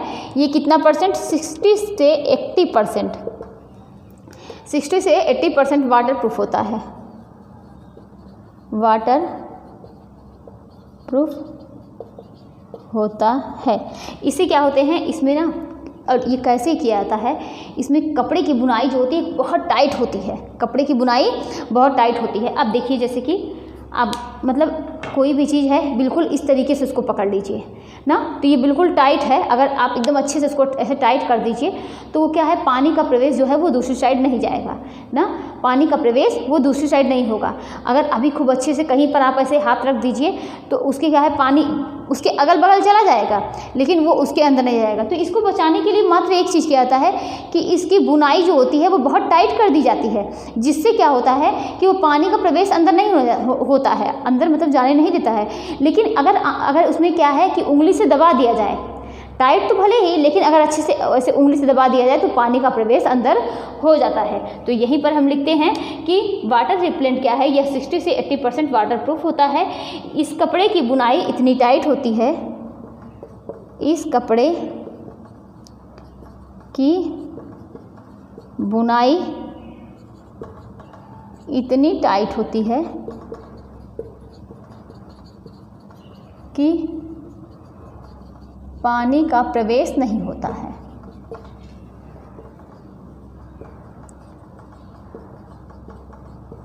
ना, इस पानी का प्रवेश नहीं होता है। लेकिन क्या होता है कि अगर आप उंगली से दबा देंगे, उंगली से दबा देने पर पानी अंदर चला जाता है।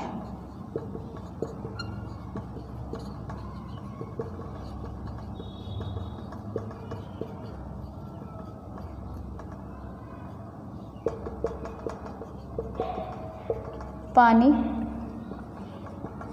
अंदर चला जाता है। और इसमें क्या होता है, इसमें जो होते हैं ना, कोई भी लेप नहीं लगे होते हैं। लेकिन जो वाटरप्रूफ होता है इस पे लेप लगे होते हैं कि जिससे पानी क्या होता है बिल्कुल सड़क के बाहर मतलब दूसरी साइड चला जाएगा। और ये क्या होता है, वाटरप्रूफ इसलिए 100% होता है, इसमें किसी प्रकार का लेप नहीं लगा होता है। इसकी बुनाई जो होती है काफ़ी घनी होती है, तो इसमें लेप लगा होता है, इसमें लेप लगा होता है, इसीलिए पानी सरक जाता है। इसमें लेप नहीं लगता, लेप नहीं लगता है। और वो भी क्यों, क्यों इतना पानी तब भी कम ऑब्जर्व करता है, इसलिए क्योंकि इसकी जो बुनाई होती है वो बिल्कुल भी टाइट होती है। तो ये वाटरप्रूफ और वाटर रिपेलेंट को आप लोगों ने बहुत अच्छे से समझा होगा। तो अब हम लोग नेक्स्ट नंबर पर हम लोग क्या देखेंगे, ये वाटरप्रूफ हो गया, water repellent. Moth proof finishing, proof finishing. अब ये मॉथ प्रूफ फिनिशिंग क्या होती है, इसमें क्या होता है, कपड़े पर क्या लगाया जाता है, इसमें कपड़े पर फ्लोराइड, इसमें कपड़े पर क्या करते हैं कि फ्लोराइड रसायन का यूज़ करते हैं,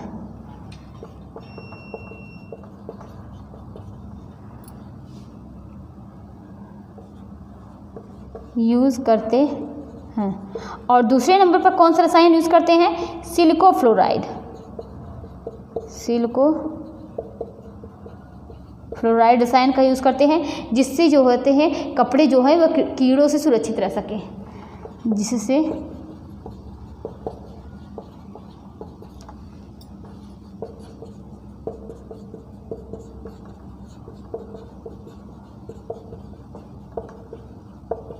तो हमने क्या देखा कि वाटरप्रूफ देखा, पानी का प्रवेश बिल्कुल नहीं होता है इसमें। इसके कपड़े के ऊपर क्या होते हैं कि लेप लगा दिए जाते हैं जिससे पानी जो होता है वह बिल्कुल भी अंदर ना जाए। लेकिन वाटर रिपेलेंट में क्या करते हैं, कपड़े की बुनाई जो बुनाई की जाती है वो इतनी टाइट कर दी जाती है जिससे पानी का प्रवेश अंदर नहीं होता है, लेकिन उसको उंगली से दबा देने पर क्या होता है कि पानी जो है वो अंदर चला जाता है। मॉस प्रूफ फिनिशिंग की बात करेंगे तो इसमें कपड़े पर फ्लोराइड या और क्या होता है सिलिको फ्लोराइड का यूज़ करते हैं, जिससे क्या होता है कपड़े पर कीड़े न लगें और कपड़े जो होते हैं वो सुरक्षित रहें। आगे नेक्स्ट नंबर पर हम लोग देखते हैं कि फायर प्रूफ फिनिशिंग।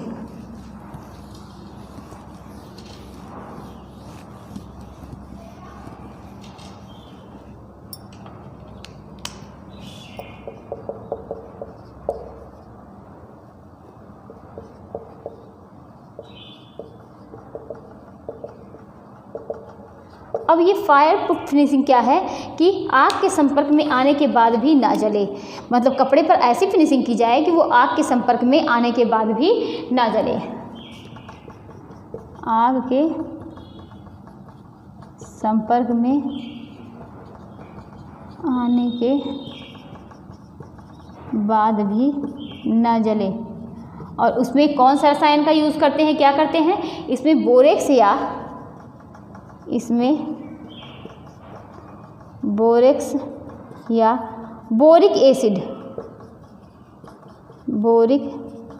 एसिड का क्या करते हैं, एसिड का प्रयोग करते हैं।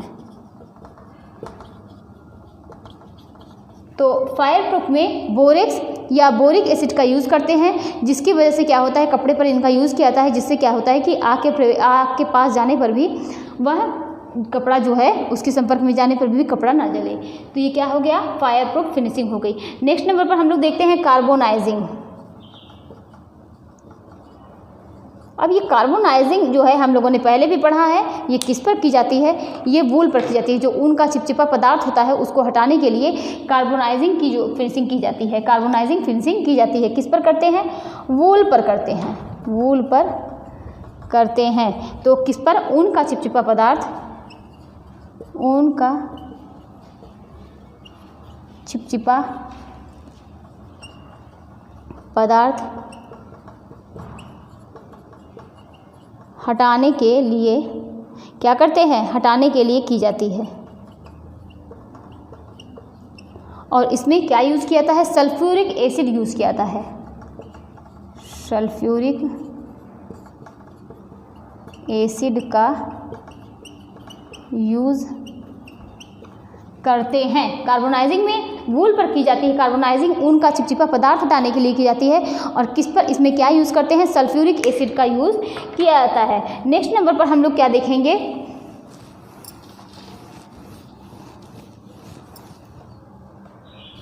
फफूंदी सुरक्षा परिसज्जा।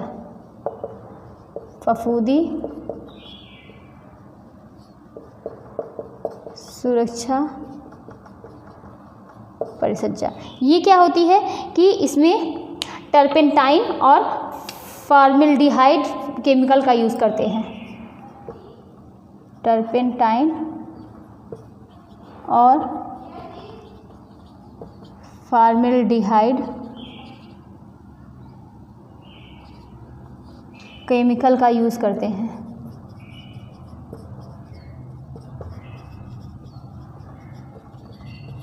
तो इस फफूंदी सुरक्षा परिसज्जा में क्या करते हैं कि टर्पेंटाइन और फॉर्मेल्डिहाइड केमिकल का क्या करते हैं कि यूज़ करते हैं, जिससे क्या होता है कि वह फफूंदी से सुरक्षित रह सके। अभी आप देखिए कि मतलब कपड़े को आप ऐसे कुछ मतलब थोड़ा सा गीला हो, अच्छा अगर आप लोग यही कपड़े रख रहे होंगे ना, वूलन कपड़े आप लोग उठाकर रख देते होंगे, तो अब इस टाइम तो आप लोग क्यों, कैसे, मतलब किस लिए रखते होंगे, जब अब उसको रखने से पहले क्या करते हैं, अच्छे से धुल कर सुखवा कर, अच्छे से खूब धूप में उसमें बिल्कुल भी मॉइस्चर ना रह जाए, उसको धूप में सुखा कर उसके बाद रखते हैं। क्योंकि अगर रहेगा कपड़े में मॉइस्चर या तो थोड़ा बहुत भी उसमें पानी की मात्रा रहेगी या वो बिल्कुल हल्का सा भी अगर वो गीला रहेगा तो वो क्या होगा कि वो उसमें फफूंदी लग जाएगी और आप कुछ दिन बाद उसको उठा के देखिए तो अजीब सी स्मेल आती है। इसी वजह से आती है क्योंकि उस कपड़े में क्या होती है, फफूंदी लगने लगती है। और इसको करने के लिए क्या करते हैं कि इससे सुरक्षित करने के लिए टर्पेंटाइन और फॉर्मेल्डिहाइड केमिकल का यूज़ किया जाता है। फफूंदी सुरक्षा परिसज्जा। नेक्स्ट नंबर पर हम लोग क्या देखेंगे कि ब्लीच फिनिशिंग।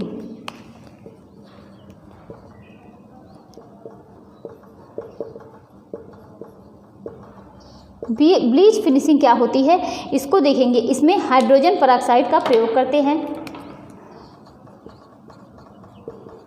हाइड्रोजन पेरोक्साइड का यूज़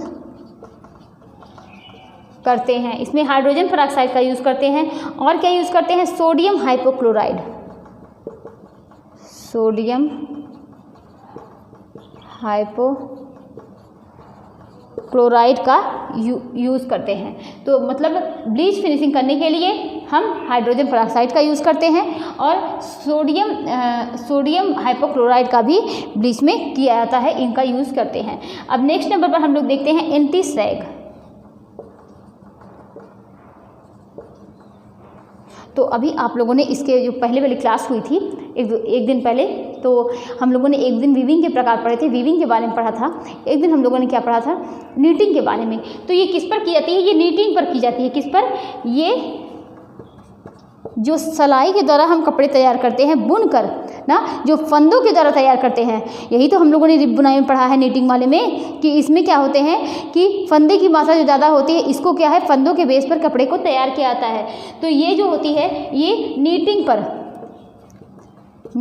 पर की जाती है। और क्यों, क्योंकि नीटिंग फैब्रिक को उधड़ने से बचाने के लिए, नीटिंग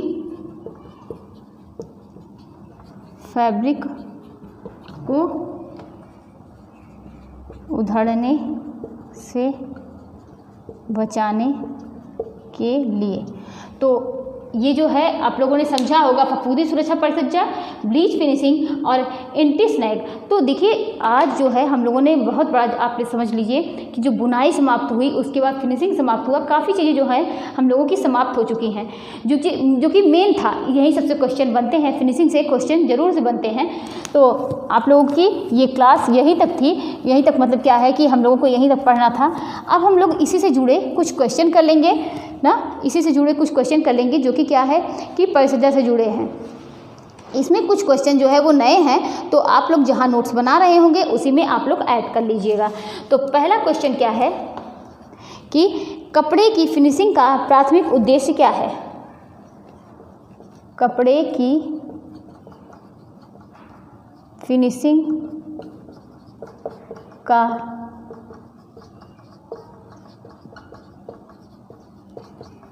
प्राथमिक उद्देश्य क्या है। तो पहला ऑप्शन क्या है कि वजन बढ़ाना, वजन बढ़ाना। सेकेंड नंबर पर बनावट और दिखावट में सुधार करना। तीसरे नंबर पर क्या है कि लागत कम करना। चौथे नंबर पर अस्थायित्व कम करना। ये पहला क्वेश्चन हो गया। दूसरे क्वेश्चन की बात करेंगे तो कौन सी फिनिशिंग प्रक्रिया कपड़े को झुर्रियों के प्रति प्रतिरोधी बनाती है। कौन सी फिनिशिंग प्रक्रिया कपड़े को झुर्रियों के प्रति प्रतिरोधी बनाती है। कौन सी फिनिशिंग प्रक्रिया कपड़े को झुर्रियों के प्रति क्या करती है, प्रतिरोधी बनाती है। पहले नंबर की बात करेंगे तो कैलेंडरिंग, दूसरे नंबर की बात की जाएगी तो क्रीज प्रतिरोधक फिनिश। थर्ड नंबर की बात करेंगे तो नेपिंग हो गया। फोर्थ की बात की जाएगी तो मर्सराइजेशन। और सारी चीज़ें आप लोगों ने पढ़ी हैं कि कैलेंडरिंग भी पढ़ा है ना, कि जो क्या कर रहे थे कि 1 मिनट में 140 मीटर लंबा क्या होता है कपड़ा प्रेस किया जा रहा था, अभी आप लोगों ने पढ़ा है। नेपिंग को भी पढ़ा, मर्सराइजेशन भी किस पर किया था, चमक बढ़ाने के लिए किया जाता है, उसमें अवशोषक क्षमता को बढ़ाते हैं और उसकी मजबूती को भी बढ़ाते हैं, किसमें कॉटन में की जाती है मर्सराइजेशन, क्रीज प्रतिरोधक क्षमता और नेपिंग। तो इस तरीके से आप इसको समझिए कि मतलब क्या अगर पढ़ा है, अगर 2 पता है तो भी आप गेस कर सकते हैं। तो नेक्स्ट क्वेश्चन देखते हैं, अभी आप लोगों को बताएंगे आंसर। पहले तीसरे नंबर पर हम लोग क्या देखेंगे, कपड़े को चमकदार सतह देने के लिए, कपड़े को चमकदार सतह देने के लिए किस फिनिश का क्या होता है, किस फिनिशिंग का उपयोग किया जाता है, किस फिनिशिंग का, पहला है एम्ब्रॉयजिंग,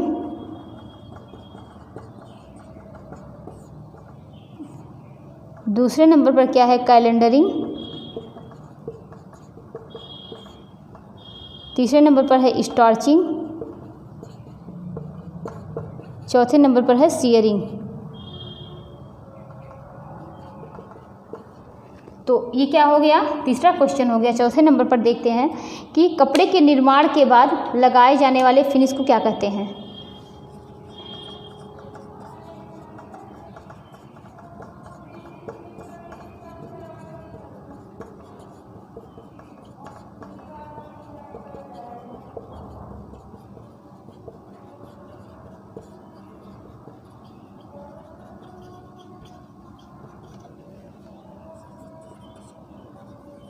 प्री फिनिश, सेकेंड नंबर पर मैकेनिकल, थर्ड नंबर पर वेट फिनिश, फोर्थ नंबर पर पोस्ट फिनिश।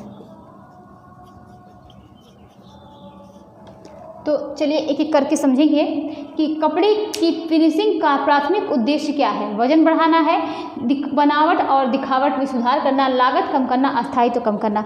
तो आप लोग जानते ही हैं फिनिशिंग इसीलिए की जाती है क्योंकि उसकी बनावट और दिखावट में वो देखने में आकर्षक लगे ना, और अगर उसकी बनावट में कमी आई हो तो वो भी क्या है देखने में उसमें सुधार लाया जा सके। तो पहला क्वेश्चन का आंसर क्या हो गया, दूसरे नंबर का। नेक्स्ट नंबर पर क्वेश्चन जो था, कौन सी फिनिशिंग प्रक्रिया कपड़े को झुर्रियों के प्रति प्रतिरोधी बनाती है। तो कैलेंडरिंग हो गया, नेपिंग हो गया, क्रीज प्रतिरोधक फिनिश हो गया, मर्सराइजेशन। तो हमने बताया कि मर्सराइजेशन जो होता है वो सूती कपड़े पर किया जाता है ना, और किसके लिए, चमक बढ़ाने के लिए की जाती है और उसकी अवशोषक क्षमता को बढ़ाने के लिए की जाती है, मजबूती के लिए की जाती है। बात करेंगे कैलेंडरिंग की, तो कैलेंडरिंग में क्या किया जाता है कि ये भी चमक बढ़ाने के लिए करते हैं कि चमक को मतलब कपड़े को चमकदार बना सकते हैं, लेकिन इसमें क्या करते हैं, गर्म रोलर को कपड़े पर गुजारते हैं जिससे कपड़ा क्या है, ये प्रेस करना, इस्त्री करना, अभी बताया ना, अगर आप घर में कपड़े को प्रेस करते हैं तो कपड़े पर किस लिए, क्योंकि चमक उसमें आ जाती है। और क्रीज प्रतिरोधक फिनिश, यही क्या है यहाँ पर सही हो जाएगा सेकंड नंबर का। बात करेंगे थर्ड नंबर का क्वेश्चन की, कपड़े को चमकदार सतह देने के लिए किस फिनिशिंग का यूज़ करते हैं। तो एम्ब्रॉयजिंग, जैसा कि आप लोग जानते हैं, उभरी हुई सतह पर उभरी हुई डिज़ाइन देने के लिए हम क्या करते हैं, एम्ब्रॉयजिंग करते हैं। कैलेंडरिंग में हमने यही बताया कि 1 मिनट में 140 मीटर कपड़ा जो होता है एक बार में उसमें चमक लाई जा सकती है। तो कैलेंडरिंग जो होता है ना, यही कपड़े पर चमक लाती है। तो यही क्वेश्चन क्या है, कपड़े को चमकदार सतह देने के लिए किस फिनिशिंग का यूज़ करते हैं। स्टार्चिंग है, सियरिंग है, तो ये दोनों तो नहीं होंगे। तो यहाँ पर क्या होता है, सियरिंग किस पर किया जाता है, सियरिंग जो होता है ये वूल पर किया जाता है। कैलेंडरिंग जो है वो सही हो गया। नेक्स्ट क्वेश्चन क्या था, कपड़े के निर्माण के बाद लगाए जाने वाले फिनिश को क्या कहते हैं। तो हम लोगों ने पढ़ा था कि पहले जो कपड़े के निर्माण के बाद, तो जाहिर सी बात है प्री फिनिश तो होगी नहीं ना, मैकेनिकल भी नहीं है, वेट फिनिश भी नहीं है, यहाँ पर कौन सा ऑप्शन सही होगा, पोस्ट फिनिश यहाँ पर सही हो जाएगा। तो आई होप आप लोगों को ये चीज़ें समझ में आ रही होंगी कि क्वेश्चन जो है इसी तरीके से बनते हैं। नेक्स्ट क्वेश्चन हम लोग देखेंगे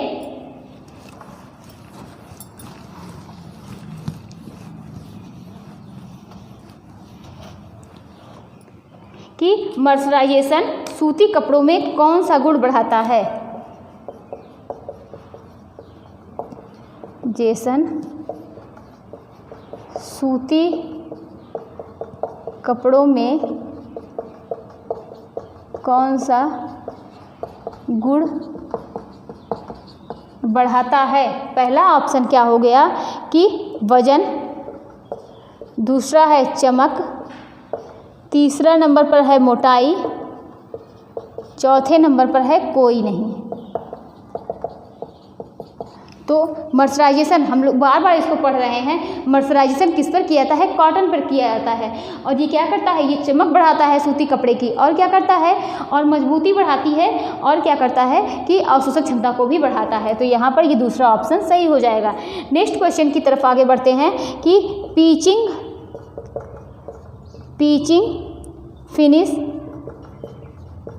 फिनिश का उद्देश्य क्या है? उद्देश्य क्या है? तो पहला ऑप्शन क्या हो गया? मुलायम मखमली बनावट बनाना, मुलायम मखमली बनावट बनाना। दूसरा ऑप्शन क्या हो गया? तन्य शक्ति बढ़ाना। तीसरे नंबर पर क्या है? चमक जोड़ना या चमक को बढ़ाना। चौथे नंबर पर है लोच बढ़ाना, लोच बढ़ाना। तो ये देखिए पिचिंग क्या है। पहले इस फिनिशिंग के बारे में बात करेंगे। पिचिंग फिनिशिंग क्या है? ये कपड़े को घिस कर क्या करता है कि उसकी सतह को क्या करता है? चमक को बढ़ाता है। तो कपड़े को ये मुलायम मखमली बनावट बनाना, तो ये क्या है? यहाँ पर सही हो जाएगा। और इसका पिचिंग का मतलब क्या होता है कि यह कपड़े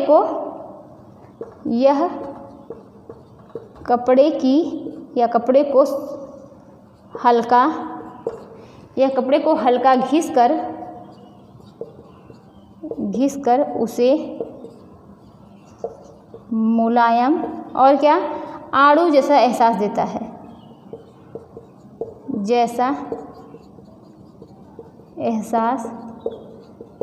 है, तो पिचिंग में कपड़े की सतह को क्या किया जाता है?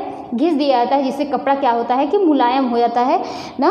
तो ये पिचिंग फिनिशिंग हो गई। आगे नेक्स्ट नंबर पर देखते हैं, कौन सी फैब्रिक फिनिशिंग प्रक्रिया कपड़े के किनारों को कलरिंग से बचाती है?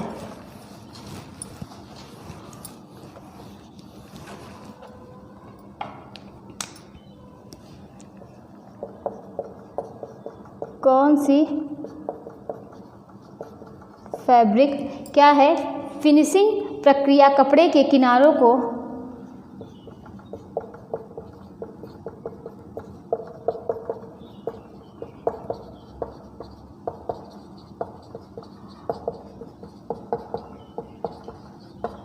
तो कौन सी फैब्रिक फिनिशिंग प्रक्रिया कपड़े के किनारों को क्या करती है? कलरिंग से बचाती है।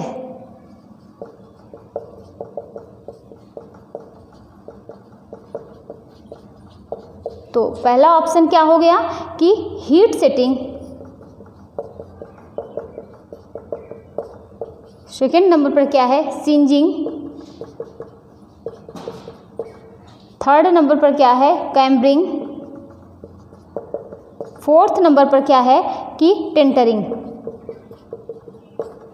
तो कौन सी फैब्रिक फिनिशिंग प्रक्रिया कपड़े के किनारों को क्या होती है? कलरिंग से उसको क्या करती है? चारों तरफ मतलब एक बिल्कुल समान आकार देती है। हम लोगों ने पढ़ा था जब टेंटरिंग का हम लोग पढ़ रहे थे। टेंटरिंग में क्या होता है कि जब हम लोग करघे पर कपड़ा तैयार करते हैं तो वह समान आकार में नहीं होता, असमान होता है। उसे समान देने के लिए हम लोग क्या करते हैं? टेंटरिंग परिचर्या उस पर की जाती है। तो यही यहाँ पर कौन सा सही होगा? टेंटरिंग सही हो जाएगा। नेक्स्ट क्वेश्चन क्या है कि कौन सी फिनिश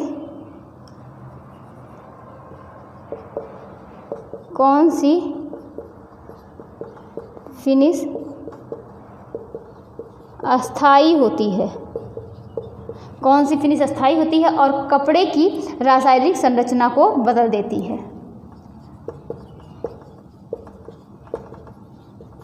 कि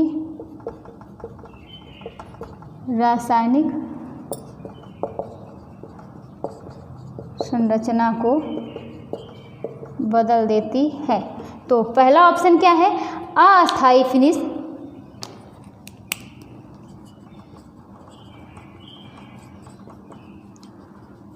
फिनिश, सेकेंड नंबर पर टिकाऊ फिनिश,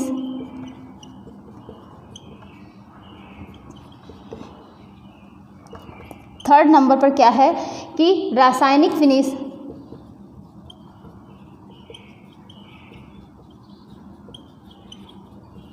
फोर्थ नंबर पर क्या है कोई नहीं।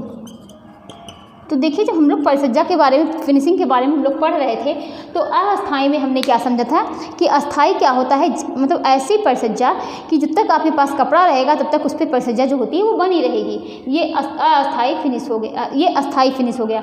उसका उल्टा अस्थाई फिनिश होता है कि मतलब आप कपड़े को धुलेंगे और वो परिसज्जा उस पर से जो फिनिशिंग की हुई है वो हट जाती है। बात करते हैं टिकाऊ फिनिश की, ये लंबे समय तक रहती है। बात करेंगे रासायनिक फिनिश की, तो कौन सी फिनिश अस्थाई होती है जो कि और कपड़े की रासायनिक संरचना को बदल देती है। तो ये क्या होता है, रासायनिक फिनिश यहाँ पर सही हो जाएगा। अब नेक्स्ट क्वेश्चन की तरफ आगे बढ़ते हैं कि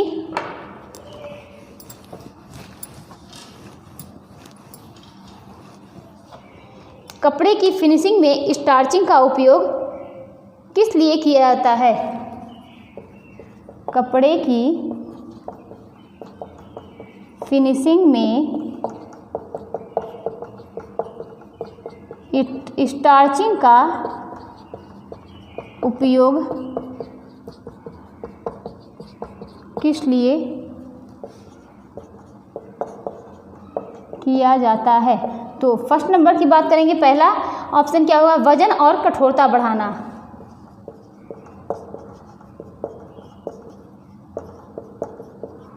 कठोरता। सेकेंड नंबर पर की बात करेंगे तो रंग जोड़ना।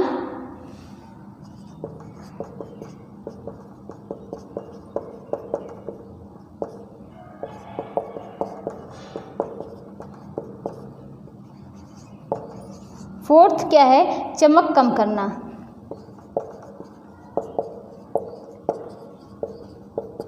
तो क्या क्वेश्चन में क्या है, कपड़े की फिनिशिंग में स्टार्चिंग का उपयोग किस लिए किया जाता है।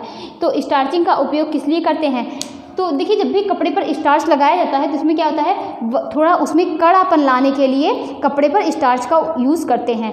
तो ये कपड़े की फिनिशिंग में स्टार्चिंग का उपयोग किस लिए किया जाता है, वजन और कठोरता बढ़ाना, यानी वो कपड़ा जो होता है वो कड़ापन थोड़ा सा उसमें लाने के लिए कपड़े पर, इसीलिए क्या करते हैं, स्टार्चिंग का यूज़ करते हैं। तो कौन सा आंसर सही होगा, यहाँ पर पहला ऑप्शन जो होता है वो सही हो जाएगा। नेक्स्ट क्वेश्चन क्या है कि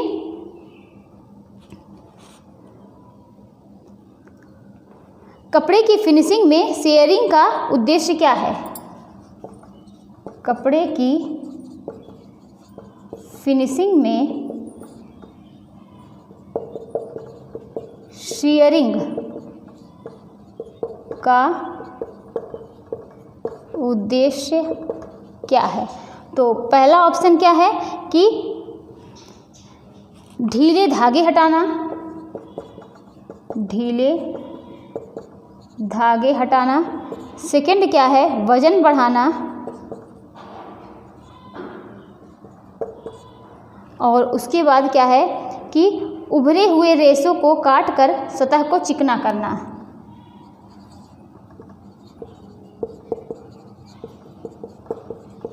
रेशों को काटकर सतह को चिकना करना। फोर्थ नंबर पर क्या है कि चमकदार प्रभाव देना।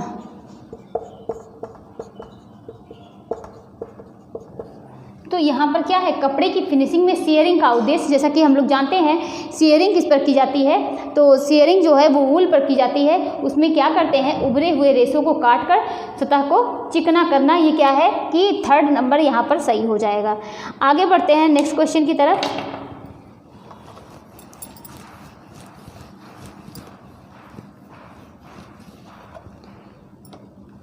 फिसलन को कम करने के लिए आमतौर पर कालीनों पर कौन सी फिनिश लगाई जाती है। फिसलन को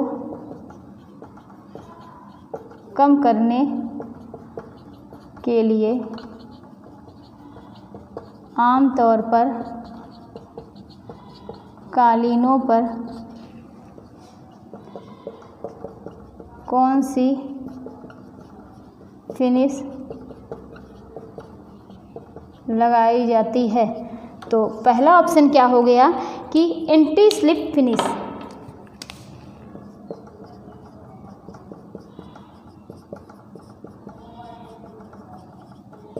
सेकंड नंबर पर क्या है? Anti static finish.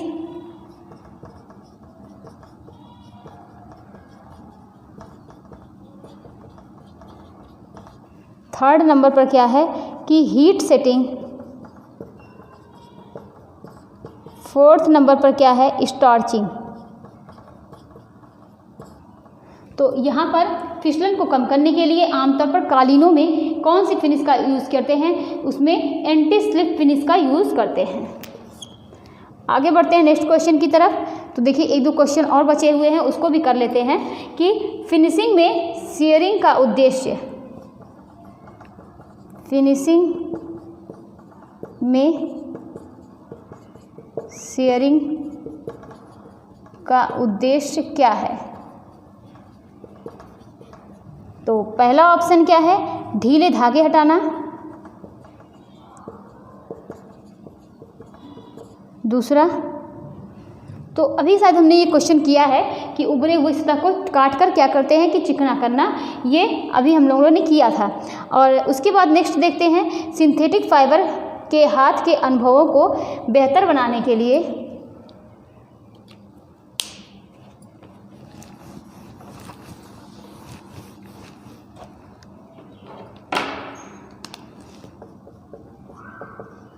Synthetic fibre के हाथ के अनुभवों को बेहतर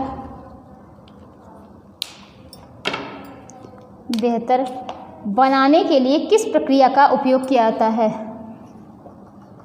बनाने के लिए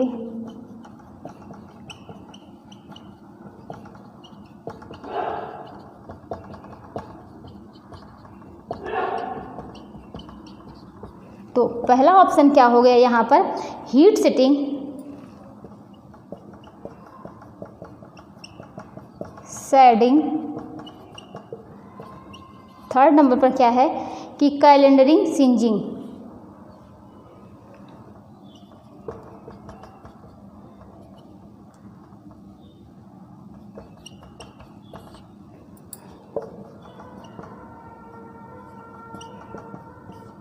तो यहाँ पर कौन सा ऑप्शन सही होगा? तो यहाँ पर शेडिंग जो है ये ऑप्शन सही हो जाएगा। अच्छा, हम देखते हैं कि ये शेडिंग ये क्या है, इसके बारे में देखते हैं। ये क्या करता है शेडिंग परिसज्जा? यह कपड़े की सतह पर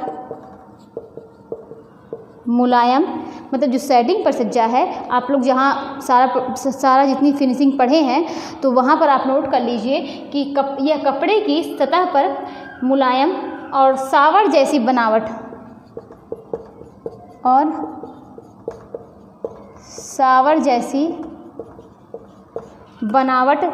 पैदा करके सिंथेटिक फाइबर पर किया जाता है। पैदा करके सिंथेटिक फाइबर पर किया जाता है, जिसे क्या बोलते हैं? जिसे सिंथेटिक फाइबर को हाथ से छूने पर बेहतर अनुभव होता है। तो यहाँ पर क्या हमने क्या देखा? शेडिंग परिसज्जा कि सिंथेटिक फाइबर को आप हाथ से छुएंगे तो आपको बेहतर अनुभव होगा। तो ये क्या है कि शेडिंग परिसज्जा है। तो आज की क्लास यहीं तक थी। तो हमने क्या देखा? हमने काफ़ी जो परिसज्जा थी, काफ़ी प्रकार की परिसज्जा को देखा और आई होप आप लोग अच्छे से आप लोगों को समझ में आई होंगी। तो आप देखिए कि जहाँ आपको ना समझ में आए तो आप लोग ज़रूर से कमेंट कर दिया करिए, जिससे हमें लगे कि हाँ आप लोगों को ये चीज़ें समझ में आ रही हैं या नहीं आ रही हैं। तो हम इसको कोशिश करेंगे ना कि और बेहतर समझाने की। तो आज की क्लास यहीं तक थी। मिलते हैं कल नए टॉपिक के साथ। Thank you.